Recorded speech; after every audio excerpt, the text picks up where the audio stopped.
you said you guys team's been around since 1989? Yeah, 1989. The first club started in like 80, 81, 82. Okay, so... but there still weren't very many clubs by the time we started. There were only about a handful. So there were only like 4 in Ohio. Like how many teams do you play with now? And now we'll play maybe 20 different teams a year. Oh, wow. Depending on how the scheduling works out, what kind of tournaments we're in. Okay. There's over 200 clubs throughout the nation. Okay. So there's pockets everywhere. There's like a California pocket and an Arizona pocket, Colorado. So those people mainly play just themselves. They don't travel that much.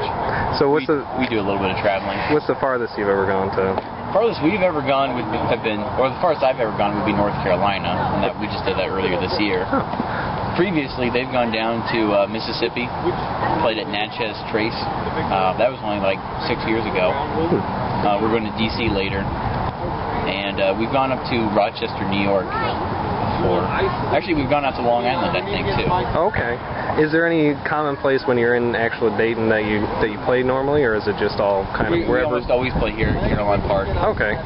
3 weeks ago, we played out at Old River for the grand opening, or the reopening of that park. But that was our first time playing there, and probably our last, but we'll maintain it as like a backup field if we should ever need it. Because out here on this field, we normally set up for 3 different fields on our big days for our tournaments. So if we would need it, we have room for maybe 2 more fields across the street if we were ever to expand that much and needed to have 5 fields at a time. So obviously you're playing like 3 teams here today. Is it normally you play several games during an afternoon, or? We almost always play double headers.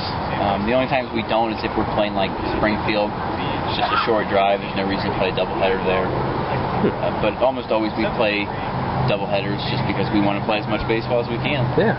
No one wants to drive more than they actually have time out on the field. So. Fair enough. So could you kind of give us an example of some of the kind of rules that you play by, since it's considered, Yeah. Prior to 1864, one bound, a ball caught on one bound was an out. So most of our games are played as a bound game. Okay. However, we do play some games that are 1865, 1867, so you would have to catch the ball in the air. Those games are normally higher scoring because it's harder to play defense. Well, obviously there's a lot of stuff in it. That's the chief rule. It's not really a rule, but none of us wear gloves because gloves weren't used at the time. Players are all about the same. The pitcher is closer. He's 15 feet closer. Okay. Pitching's underhand. It's a slow pitch. The intent's not to strike anyone out. In fact, there are no called strikes and there are no balls, so there's no walking at all. The only way to get on base is to earn your way on base.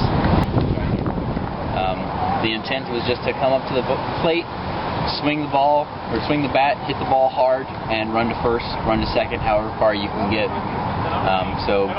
You usually don't want to wait for pitches. If they're good pitches, you just swing at the first good one you see.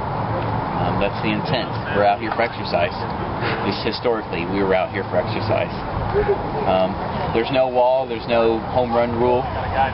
The only time that happens is when you're able to get around the bases before they put you out, or before you have to stop. So our team has not hit a home run yet this year, but we have had 2 hit against us so far this year, unfortunately.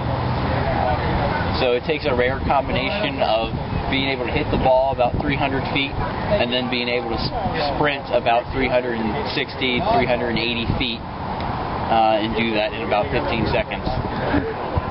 So there's not a lot of guys that can do that.